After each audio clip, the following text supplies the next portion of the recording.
enforcing rules just for enforcing rules' sake. I mean, I know you have to do that. And frankly, I would argue that's part of your fiduciary duty, but there's one way to do it and there's another. And the other is going to be far more successful than the one way, do things or else. Again, especially if you're in a community that hasn't done a lot of rules enforcement over the years, which unfortunately is really, really common. HOA Insights is brought to you by 5 companies that care about board members: Association Insights and Marketplace, Association Reserves, Community Financials, HOA Invest, and Kevin Davis Insurance Services. You'll find links to their websites and social media in the show notes. Hi, I'm Robert Nordlund of Association Reserves. And I'm Julie Adamen of Adamen, Inc. And this is HOA Insights, where we promote common sense for common areas. Welcome to episode number 105, where we're again speaking with management consultant and regular co-host Julie Adamen. Today we'll be talking about your priorities, the stated and the unstated ones, and how they affect the decisions you make on a regular basis. We want you to be aware of the implications of your priorities because we want our listeners to have associations that thrive. Well, last week's episode, number 104, featured a great conversation with attorney Ed Hoffman on the rise of incivility between homeowners, boards, and their managers. It's something that you need to be aware of because right now it's affecting just about every association. Bringing peace to your association takes some purposeful strategies. So if you missed that episode or any other prior episode, take a moment after today's program to listen from our podcast website, hoainsights.org, or watch on our YouTube channel. But better yet, subscribe from any of the major podcast platforms so you don't miss any future episodes. Well, those of you watching on YouTube can see the HOA Insights mug I have. I think Julie has one too. Got mine right here. Got my merch. And you can get that from our merch store, which you can browse through from our hoainsights.org website or the link in our show notes. And you'll find that we have some great free stuff there, like board member Zoom backgrounds and some specialty items for sale like these mugs. So go to the merch store, download a free Zoom background, take a moment, look around, find the mug that you'd like, and email me at podcast@reservestudy.com with your name, shipping address, and mug choice, mentioning episode 105 mug giveaway. And if you're the 10th person to email me, I'll ship that mug to you free of charge. Well, we enjoy hearing from you, responding to the issues that you're facing at your association. So if you have a hot topic, a crazy story, we get some of those, or a question you'd like us to address, you can always contact us at 805-203-3130 or email us at podcast@reservestudy.com. And today's episode comes from a question submitted by Charles from Boise, who stated, "A lot of out-of-towners live in our community. Some want things to be like where they came from. Some of us longtime Idaho residents have other priorities and sensibilities. It's dividing our community. Is this common?" And for this question, we wanted to have Julie help us with the answer. So Julie, what would you say to Charles from Boise? I'd say, Charles, yes, that is common, whether it's people coming in from out of state, and in your case in Idaho. I lived in the Pacific Northwest for a long time. You probably have a lot of people coming in from Washington, Oregon, and California. And a lot of those folks can have very, very different sensibilities. That's why they moved to Idaho, but they oftentimes kind of want to bring that baggage with them. So yes, that's very common. Very, very baggage. Common. It's baggage. Well, I mean, it's the way they think. It's a different lifestyle.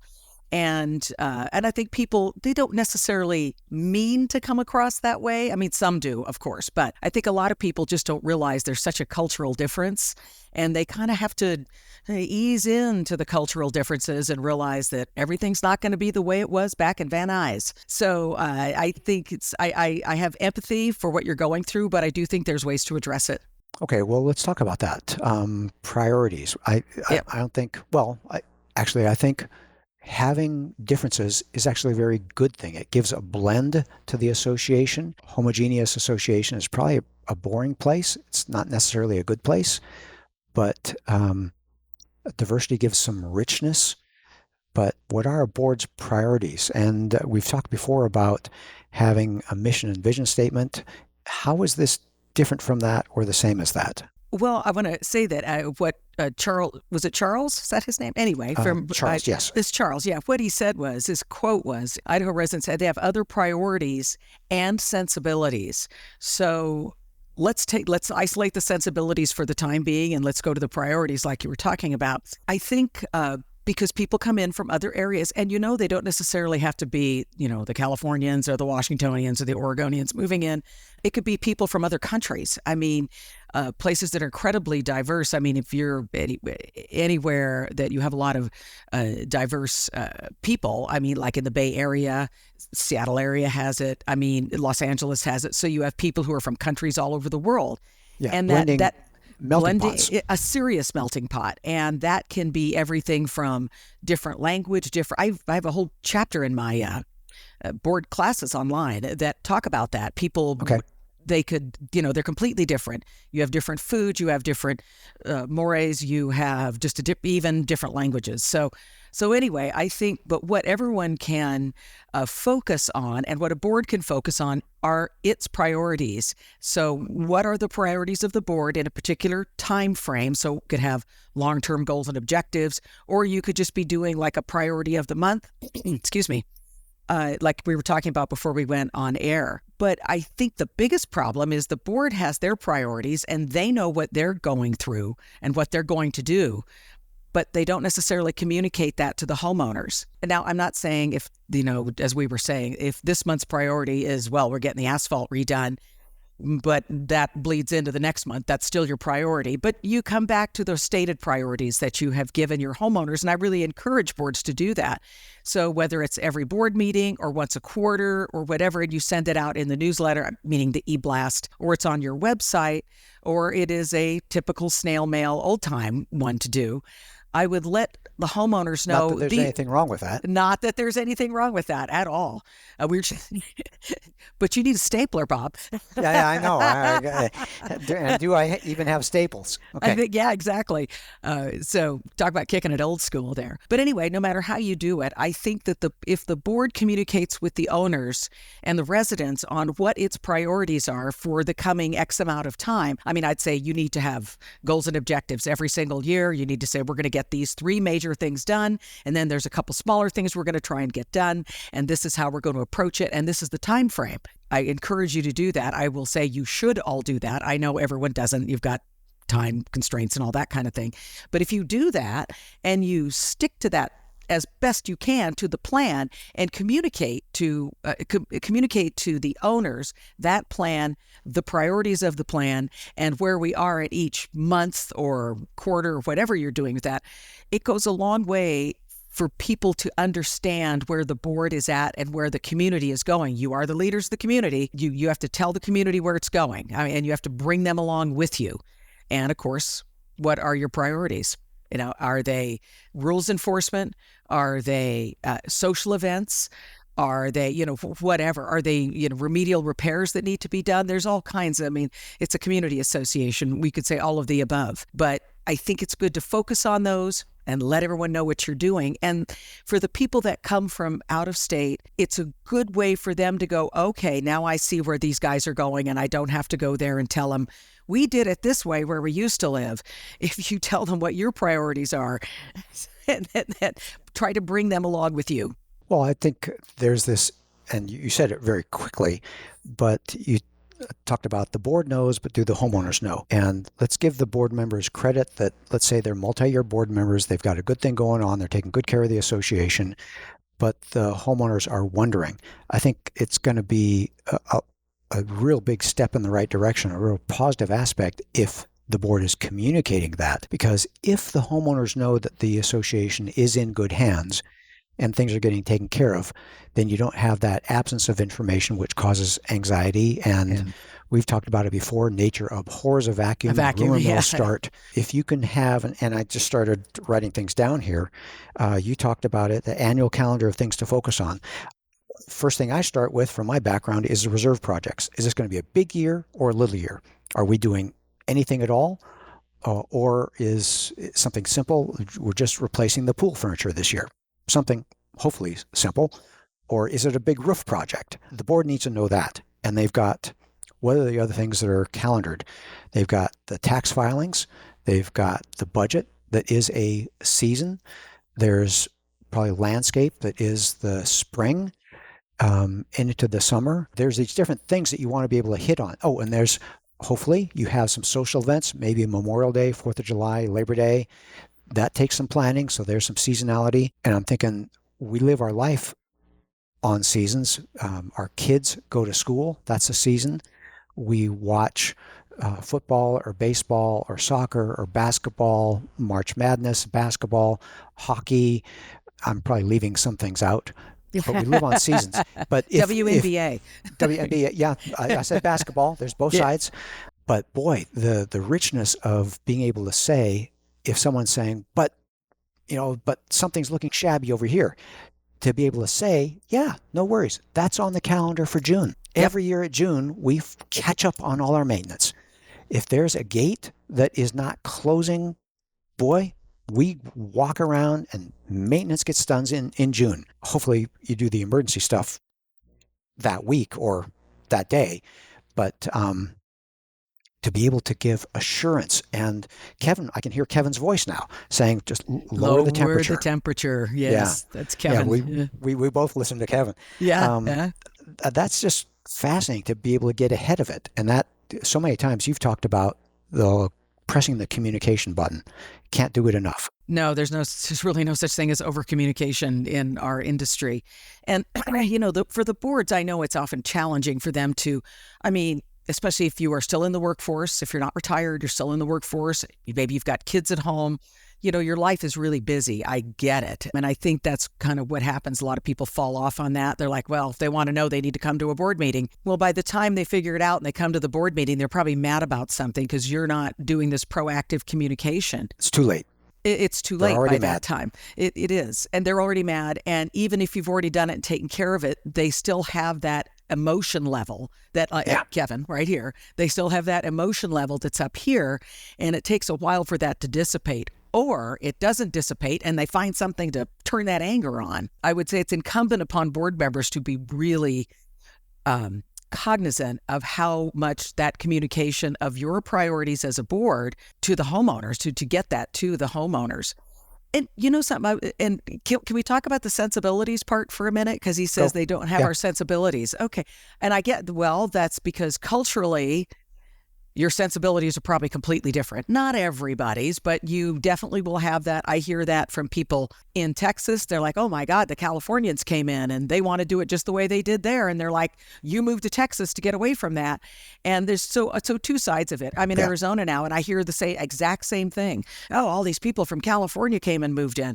So not that I'm a Californian, so I'm going to bag on my own people there. Yeah. So I haven't lived there for quite a while, but I am native. But I think as boards, you're going to have to deal with that. That is a fact of the reordering of what's going on in our country. People are voting with their feet, and they're moving out of places they don't want to live and moving into places they do want to live.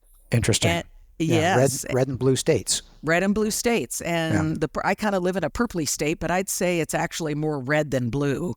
Okay. But still, it's completely different culturally than where I was previously living in Washington State. Totally different, and definitely different than California for sure. Yeah. But I think for the boards, this is going to happen, and you kind of have to be ready for it. Personally, I think you feel like, oh my God, you're coming over here and telling us how to do things, but you just got away from how they were doing things. I think that kind of some sort of not necessarily an outreach in the sense that. There's going to be some of those people who are, in your view, pretty reasonable. They move there for the right reasons, but, maybe they don't understand how things are really working around here. And I would say, bring them into the process. Bring them in to maybe not a board seat because there may not be one open, but get them onto a communications committee or get them to help you just every now and then so you could create a relationship with the most reasonable among them. And when they have that positive experience that you're trying to understand where they're coming from, and then you'll have a chance to communicate where the board and this community has been all this time, and now we're just bringing in these new people and we're all adjusting. You're adjusting, they're adjusting. So I think you really don't have a choice because it's not going to change. I'm sorry, but it's not. It's the elephant in the room. Introduce it. If there's the elephant, introduce the elephant and bring those people into the process as much as you possibly can. We were talking about adjusting there, and I remembered for a year we lived in a condominium. We rented a condominium while we were waiting for we did a major remodel on our house. And I live next to a very pleasant guy that was our next door neighbor. And every, let's call it Tuesday, garbage can day, he would bring his garbage can in and he would wash it out. And I always thought that was interesting. I asked him why, and he says he's always washed out his garbage can when it was empty. And sensibilities can be trivial, they can be significant, but it's just those little things that I never saw anyone wash out a garbage can, and maybe I'm the minority. But yeah, there's all these different things. But the more we practice tolerance, I think the better it's going to be for us all. Because if we get stuck in we want it our way, we like it our way, we expect everyone to do it our way, then we become a siloed society, and that's not good. And we've got a lot of different people here from a lot of different places with different languages, with different ways that they grew up doing things. Birthday parties that are small, birthday parties that are large, whatever it is. You got me really thinking on that. But I want to get back to priorities. I want to encourage our audience to think we are diverse, and it's going to just get more diverse as we have people continuing to move around, more people working from home. Their company is in Dallas, but they don't even live in Dallas. They live in Tennessee, or they live in Maine, or whatever it is, or they live in Maine half the year and they live in a warmer state the other half of the year. We've become portable, and so we're going to have to learn how to see people differently. Oh, I haven't seen Joe in a while. Oh, that's right. It's summertime. He's not here in the summer, or whatever it is. And now I'm thinking I know someone who I only see 6 months of the year because in the cold 6 months of the year, he's in Palm Springs. It's just the reality. I want to talk about priorities and, again, almost like sensibilities, but stereotypes. I think our audience here is aware the stereotypes are that board members are mean, board members are focused on fines, they're focused on rules. How can we address the priorities and tell the owners, how can we make it clear that that's not all we do here at this association? Well, you could do other things other than that. That's what you can do. And that's true. The stereotype is, and you all know from various TV shows or commercials, here's Karen, the board president. She's out there with her. She's measuring the lawn to see how high it is with a clipboard. That's right. And unfortunately, some of that is warranted. That things like that do happen. Right. I'm not going to say they don't.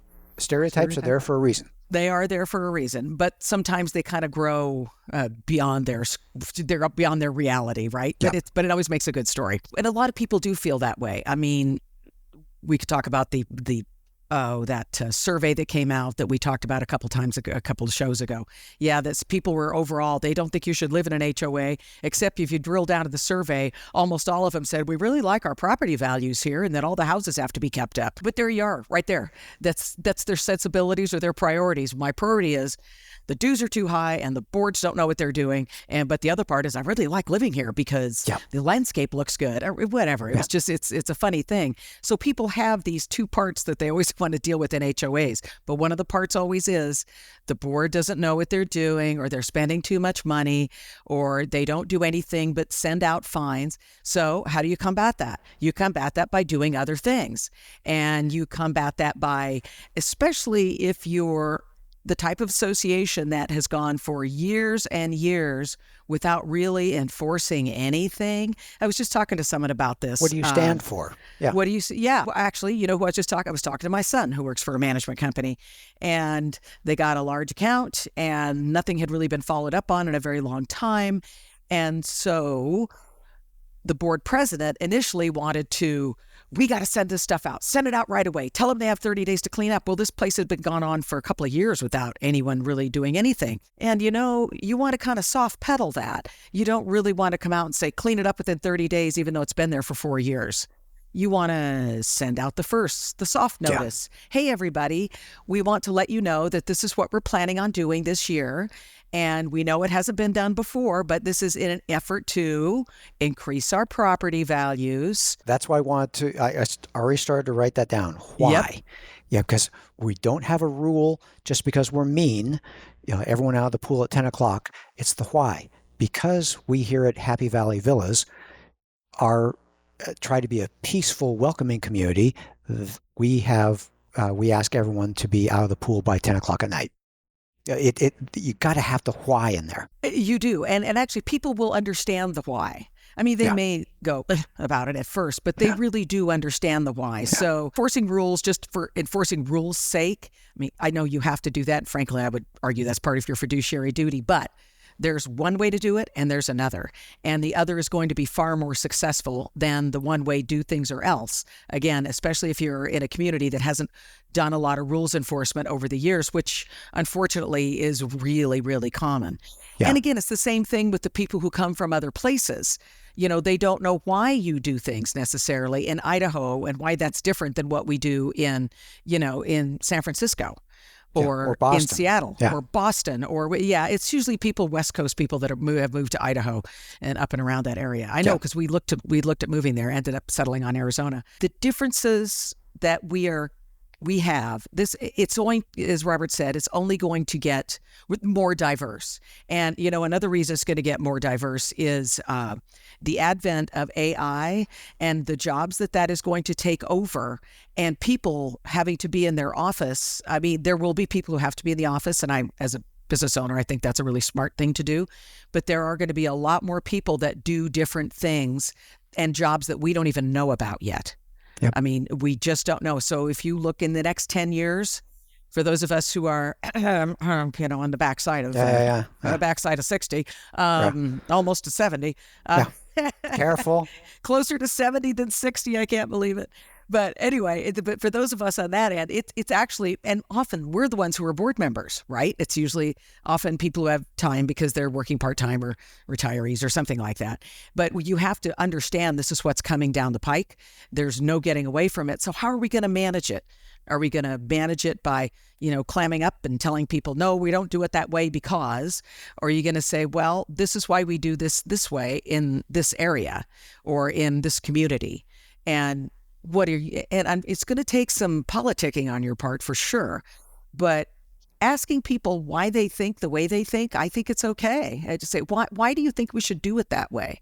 And really listen to them. You may learn something, you may blow it off, but the fact that you listened, those people walk away with a really good taste in their mouth about the community. Right. So much of it is allowing people to have their say and allow them to feel heard. I spent X $100,000 to buy a home in this community. I want to have a voice in this place and to allow them to be heard. Well, Julie, looking at the time here, I want to make sure we take time to take a break to hear from one of our generous sponsors. After that, I want to get back to talking about priorities, the written ones and the unwritten ones, and how they affect life at our association, okay? So we'll be back in just a moment with more common sense for common areas. Is your HOA or condo self-managed and you don't want to work as hard volunteering? Are you full managed and looking to save money? Or are you looking to split the accounting from a manager's role for better service? Let Community Financials handle the monthly accounting for you. We collect dues, pay bills, produce financial reports, include portals, and help with other support services, all while providing awesome service. We'd love the opportunity to help you make your community accounting stress-free with our industry-leading systems and expert team. Visit our website, communityfinancials.com, to learn more. And we're back. Well, before the break, we want to talk about moving into what are the priorities that you do have. And what's interesting is the actual priorities and your unspoken priorities, the ones that are there that you just haven't articulated. So in the break, I was talking with Julie about what I've heard from Kevin, and he talks about the priorities you need to have just to stay well insured is to care for the common areas, and we call that maintenance and reserve projects. Collecting assessments, which means running the association, the business of running the association. You've got to have money for the association to function, right? And enforcing the rules. So that's what Kevin would say. And Julie, right before the break, you talked about some associations that haven't enforced the rules. And my guess is those are the associations that chafe at that rule management stereotype, and they've just kind of abdicated that role. A lot of times that's what happens, Okay. is that they just, and it is a lot of bother, and you can get a lot of grief for it. I've worked with associations, consulted to them who have had this problem and tried to help them out of it. But, I find that the reason they don't, for the most part, is yes, they don't want the grief. Or two, they're the kind of homeowner that got on the board and they had rules enforced against them, something they had done they should have been doing, or parked the car on blocks or whatever, it doesn't matter. And then they get on the board and they're like, no, we're not enforcing that stuff, which is way against your fiduciary duty. So Kevin is he's well taken, especially since he's in the insurance field. Yeah. I mean, these are the things he has to look at all the time, right? And those are the right things. And those are priorities. And that's the basic priority: collect assessments, do the maintenance, and I'd say pay the bills. Yeah. Well, there's collect the money and pay the money. Yeah. Right. That's those things you have to do.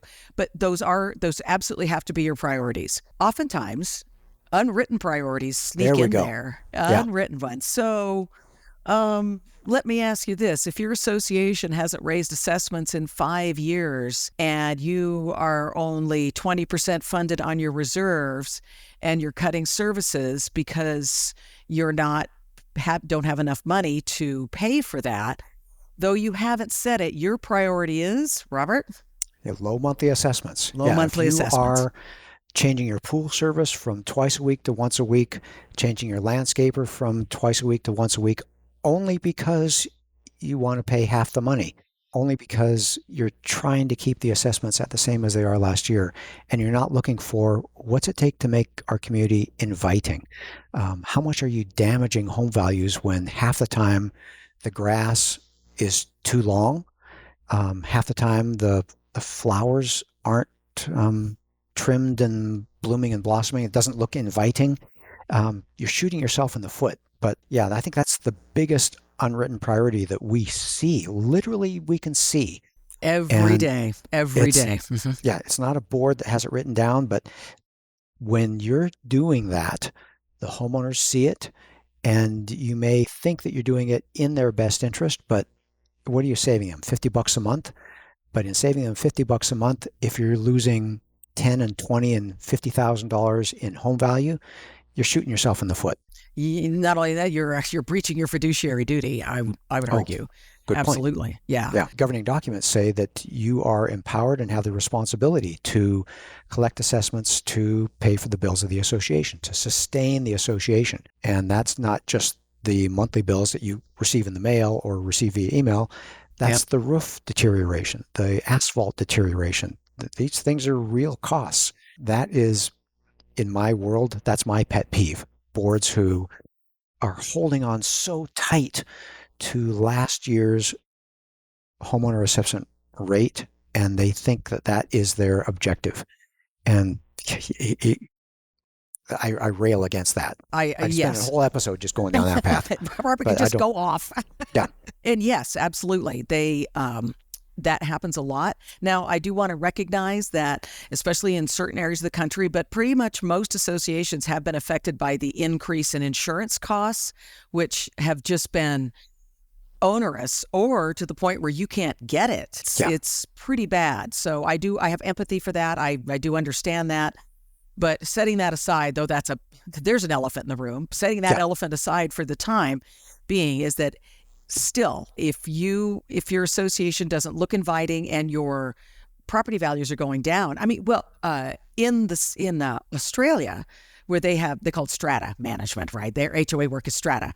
That's what they call it. But that, I think that originally comes from high rises, but I think they refer to all HOAs as strata. Do they not? I believe so. I think so too. It's strata there, just like condominium here, whether it's tall or short or townhome or mid-rise or whatever. Yeah. I think that's correct. But, we will hear from I hope we hear from some of our international listeners. Our Australia listeners. Yeah, South please African educate listeners. us, folks. Yeah, please. But so if they have a professional management company manager, so most of them do, especially those high rises in the cities, the manager's salary is often based on how much the property values are, which actually kind of makes sense if you want, Yep. because you've got the person who is really driving that boat on behalf of the board, but they're driving that boat and using all their professional wisdom and expertise to keep the community, whether it's a high-rise or mid-rise or garden homes, it doesn't matter, keep it on that track of continually improving. So preserving, protecting, maintaining, and enhancing the community. And that's the board's responsibility. But if they farm that out to a management company, those folks can be remunerated on the price of the units. So based upon how much, if it's gone up 5%, management company gets an increase. So I think they still do it that way. If I'm not, please, people, let me know. I think it's a great way to get compensated. Yeah. I would love to hear from our Australian listeners. I want to spend a little bit of time talking about what are these other things, because a board has a lot to do. We talked about the 3 priorities: caring for the common areas, maintenance, sustainability, collecting the assessments and paying the bills, enforcing the rules. Those are real jobs that have to be done. Do them with a heart, do them with sensibility where you can. Collect assessments, maybe give a payment plan to someone who's in a bad spot. You figure it out, you work it out, but have a heart. But make sure that you are demonstrating that you're looking at so many other things. And just during our conversation here, we talked about landscaping. Maybe April is landscaping month. Maybe, and I'm going with maybe December 31st fiscal year end, maybe September is budget month. Maybe, the other things, vendor contracts. You spend 1 month a year where you just go all through your vendor contracts. Yep. Investments, are your reserves getting the right maximum return? And are there any things you need to roll over? Your bank balances, your operating versus reserve balance, your reserve projects. Do you have a long list or a short list? Are you on track? Delinquencies. Not only are delinquencies, but is our delinquency policy keeping up with technology? And, I like the idea of making them like, this is reserve month. This is, and I think that's a really interesting, I never thought of it that way, Robert, till you brought it up before we started this. But that would be a really great communication theme if you have priorities every month. And obviously, if they need to be changed because of certain circumstances, that's fine. It's not in stone. And if you have that to the homeowners at the beginning of the year saying, okay, this is where we're going this year. And it's January, it's snow removal month or whatever it is, if you're in the desert, that's golf month. And so, yes. But right. So it changed. And it can either be something that has to do with the association, or let's say you're going to have a social event. So it's February. There's nothing else that really needs to go on. So this is Valentine's month or whatever it is. Or Mardi Gras for people in Louisiana. Yes, exactly. Okay. And so don't forget, for all the physical things that you absolutely have to do, I want to encourage boards to think there are social things you can do. And it doesn't have to be a ginormous whoop-de-doo, but there are social things and you can think about and talk about, or maybe have a party or a block party, whatever time of year that is. And the association ponies up some money maybe, or everyone has to pay $10 when they walk in, and you will be surprised how many people will pay to do that kind of thing. When you are showing people your priorities, whether they are, this is reserve month or this is budget month. So all the homeowners know what you're working on. And if they come to the board meeting, they will ask you about the budget, and you can say, well, we're in progress. Things are looking pretty good. We won't know what assessments are going to be, or if it's a fun month, if it's September, it's back to school month. Maybe we do something for that. When you are telling people that you're doing the physical things that need to be done as the board, as the stewards of the association, we got this, we got the budget, and we've got, yada, yada, all this. But we also have heart. Just like Robert said, we have heart. This is back to school month. Or maybe we adopt a back to school cause, and we've purchased 15 backpacks. Come with your supplies. We're going to stuff 15 backpacks for the new kids at the local elementary school, or whatever it is, or the fundraiser for the local high school football team. I love that. Let's see, I got a couple more here. Did I say delinquencies? Focus on your delinquency policy. Architectural approvals, are they still relevant? Are they worded appropriately? So many things. When you see that we have a balance here at the community, I'm realizing that that's the kind of community I want to be a part of. Yeah. And people want to be a part of something positive. When they are viewing the board as being competent and aware of what's going on in the community, as well as aware of where it's going on outside, like you just said, like the fundraiser, like for the football team. Texas, I'm looking at you, Friday Night Lights. I want to see some of that kind of thing. If they need uniforms or whatever needs to happen, you can make that happen. And it brings people around a common purpose that does not have to do with, we got to raise dues or we got to get, enforce everything. It unites the community. Yes. I like that so much. And we've talked before about how when you're doing things positive, you get higher board meeting attendance, you get board candidates who are constructive, you get committee people who would like to help. They know they want to be a part of the process. If it's positive, people want to be a part of that process. Yeah. And if the maintenance walkthrough is May, they can do that in May. They'll help with the maintenance walkthrough. They'll check. I got the gates. I will check all 5 gates. And boy, that is such an easy project. I'm getting psyched. I'm about ready to go out and look for some gates in my association here. Julie, as always, it's great talking with you. Any closing thoughts to add at this time? No, not too many. But I do want to let people know that I have a series of online classes for board members, online courses. You go to my website, which is adamen-inc.com, or just Google me and you'll find my website. Go to education, and there's 4 hours worth of information in there for you to take. And I'd love to know what you think about it.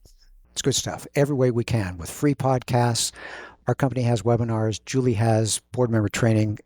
We're trying to help you.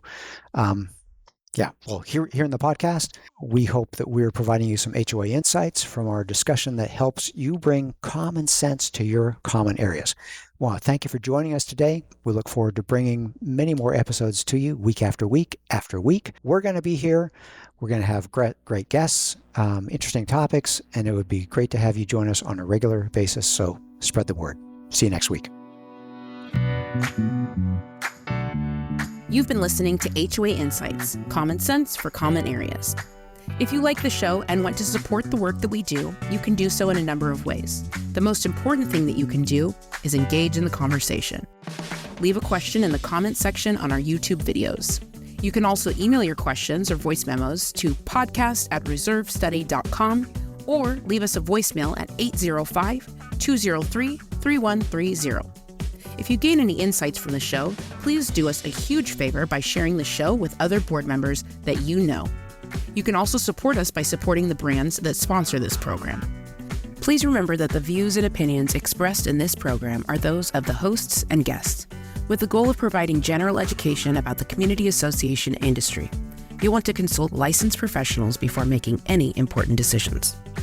Finally, this podcast was expertly mixed and mastered by Stokelight Video and Marketing. With Stokelight on your team, you'll reach more customers with marketing expertise that inspires action. See the show notes to connect with Stokelight.